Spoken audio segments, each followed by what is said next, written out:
Hello friends, आज मैं आपको बताऊंगा कि यदि डिस्टोकिया व जेड निकालने के बाद में पशुओं का तापमान हाई हो जाता है यानी तापमान बढ़ जाता है तो क्या करें।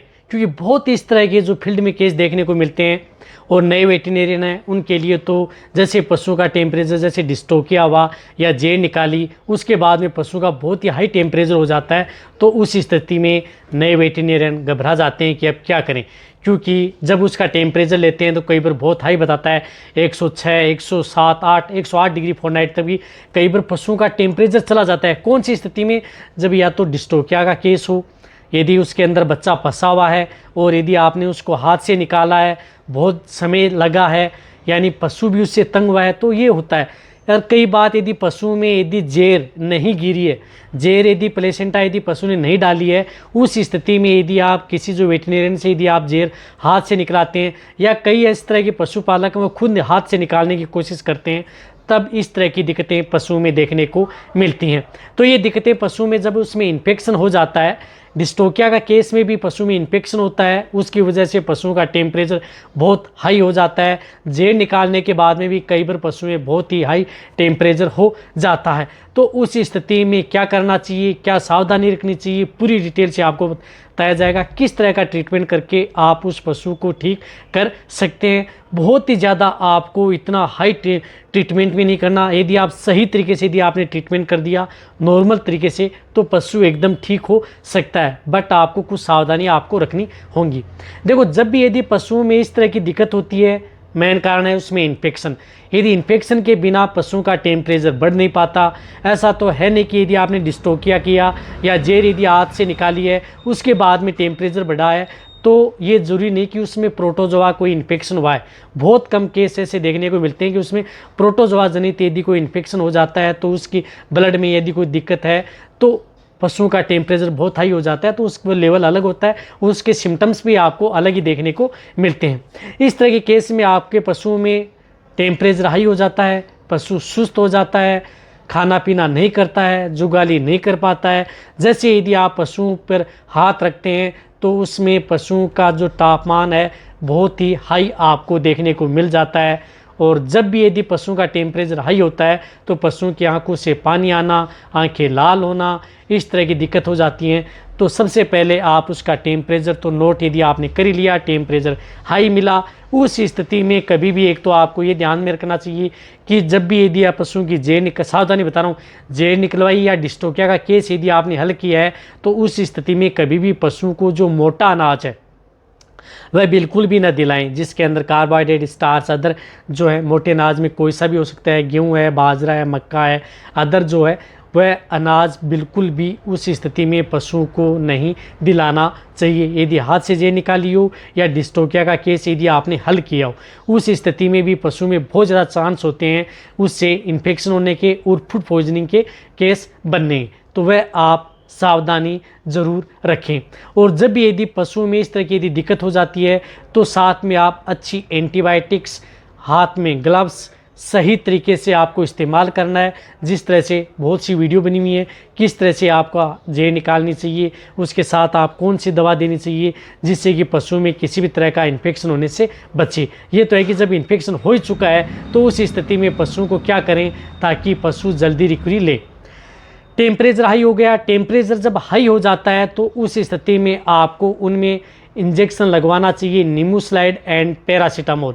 नीमोस्लाइड एंड पैरासीटामोल इंजेक्शन ही इस तरह के केस में बहुत ही ज़्यादा हाई हो जाता है तो कंट्रोल करता है। यदि आप मिलोक्सिकेम पैरासीटामोल लगा रहे हैं तो उससे पशु इतना कंट्रोल नहीं हो पाएगा जितना आप उसमें नीमोस्लाइड एंड पैरासीटामोल, जिस प्रकार से एस्टर का आता है फेविनिल इंजेक्शन जिसके अंदर साल्ट आता है, नीमोस्लाइड एंड पैरासीटामोल, ये इंजेक्शन उस पशु को 15 ml से लेकर के 20 ml उन पशुओं को जिनका बॉडी वेट ज़्यादा होता है 400 से 500 kg है तो उसमें आप 20 ml only on intra muscular अपने वेटरनरियन से ज़रूर लगवा लें। पशुपालक खुद लगाने की कोशिश ना करें।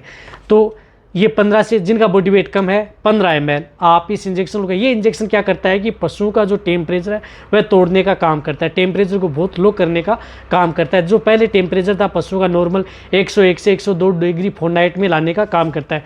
जल्दी कितने में 2 से 4 घंटे के अंदर पशुओं का टेम्परेचर है वो लेवल में ला देता है। तो ये इंजेक्शन का प्रयोग अपने पशुओं में करवाएं।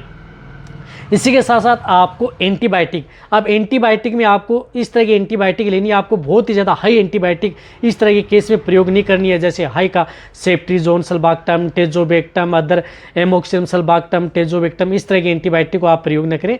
आप शुरुआती स्टेज में आप जो ब्रॉड स्पेक्ट्रम एंटीबायोटिक आती है, जो gram positive and gram negative bacteria पर काम करती है, जिस तरह से ऑक्सीटेट्रासाइक्लिन एंटीबायोटिक आती है, इस एंटीबायोटिक आप प्रयोग करवा सकते हैं। जो इस तरह की जो एंटीबायोटिक आती है ऑक्सीटेट्रासाइक्लिन, ये एंटीबायोटिक इस तरह के केस में यदि आप प्रयोग कराएंगे तो अदर एंटीबायोटिक से भी बेटर रिजल्ट आपको देखने को मिलेगा। अब ऑक्सीटेट्रासाइक्लिन जो एंटीबायोटिक की जो डोज होती है वह आपका वेटेरिनेरियन डिसाइड करता है उस स्थिति में कि अब इसमें कितनी डोज लगती है।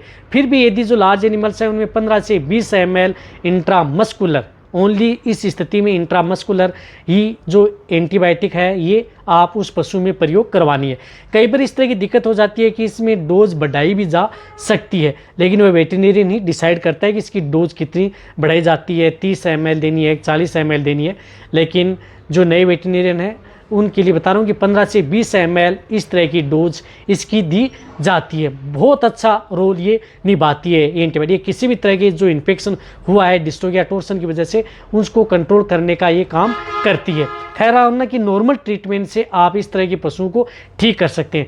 साथ में इसमें आपको CPM इंजेक्शन, क्लोरफेनेरमाइन मेलेट इंजेक्शन आता है, जिस तरह से ये इंजेक्शन, इस इंजेक्शन कैडिस्ट्रीन है, याद रहे, इस इंजेक्शन को आप 10 ml से लेकर के 15 ml ओनली ऑन इंट्रामस्कुलर, ये इंजेक्शन, इन 3 इंजेक्शन आपको कौन से, एक तो निमोस्लाइड, एक ऑक्सी, एक CPM, ये 3 इंजेक्शन आप उस पशु को यदि लगवा लेंगे, डिस्टोगिया टोर्सन की वजह से पशु का टेम्परेचर बहुत हाई हो गया है तो पशु का टेम्परेचर कंट्रोल हो जाएगा। जब यदि पशु का टेम्परेचर कंट्रोल हो जाएगा तो उस स्थिति में आप दूसरे दिन देखें, जब टेम्परेचर कंट्रोल होता है तो उसमें आप मल्टीविटामिन्स इंजेक्शन का प्रयोग कर सकते हैं। जैसे नॉर्मल हो गया तो बेलामाइल इंजेक्शन का प्रयोग करवा सकते हैं, ट्राइबीवेट इंजेक्शन का प्रयोग करवा सकते हैं, कोई सा भी इंजेक्शन है वह साथ में आप उस पशु को 1 से 2 दिन आप ज़रूर लगवाएं। यदि पशु को लग रहा है कि तो आप ये ट्रीटमेंट 1 से 2 दिन या 2 से 3 दिन भी इस तरह का ट्रीटमेंट उस पशु में करवाया जाता है। एक दिन यदि ट्रीटमेंट किया, पशु ठीक हो गया, खाना पीना जुगाली कर रहा है, बहुत अच्छी बात है। फिर यदि लग रहा है कि थोड़ा टेम्परेचर बढ़ा तो दूसरे दिन आप ट्रीटमेंट करें। टेम्परेचर डाउन होते ही आपको उसे मल्टीविटामिन इंजेक्शन जरूर दें, ताकि जो एंटीबायोटिक इंजेक्शन या निमोसाइड इंजेक्शन लगे इसकी वजह से पशु आपका ज़्यादा स्ट्रेस यानी तनाव में ना आए। तो टेम्परेचर डाउन हुआ वैसे ही आप उसे मल्टीविटामिन इंजेक्शन उस पशु को लगवा दें। साथ में आप उसे अच्छे मल्टीविटामिन मिनरल्स लिक्विड बयाने के बाद में आप उसे क्या क्या देना चाहिए वो मेरे चैनल पर डिटेल से वीडियो बनी हुई है। लेकिन शुरुआती स्टेज में आप इस तरह से उन पशुओं को आसानी से ठीक कर सकते हैं बिना किसी साइड इफेक्ट के। तो ये वीडियो जितना हो सकता है आपको अच्छा लगा है तो वेटेरिनेरियन स्टूडेंट हैं उनके साथ आप शेयर करें, पशुपालक हैं उनके साथ भी शेयर करें। इसी तरह से बहुत ही हाई टेम्परेचर हो जाता है तो उस स्थिति में कौन सा ट्रीटमेंट करना चाहिए, जरूरी नहीं कि हाई टेम्परेचर में हर में ये इलाज होता है। अदर कई इन्फेक्शन होने की वजह से उसका हाई टेम्परेचर में अलग ट्रीटमेंट भी होता है, उसके बारे में मैं आपको बताऊँगा। लेकिन इस तरह के केस में इस तरह का ट्रीटमेंट किया जाता है। धन्यवाद।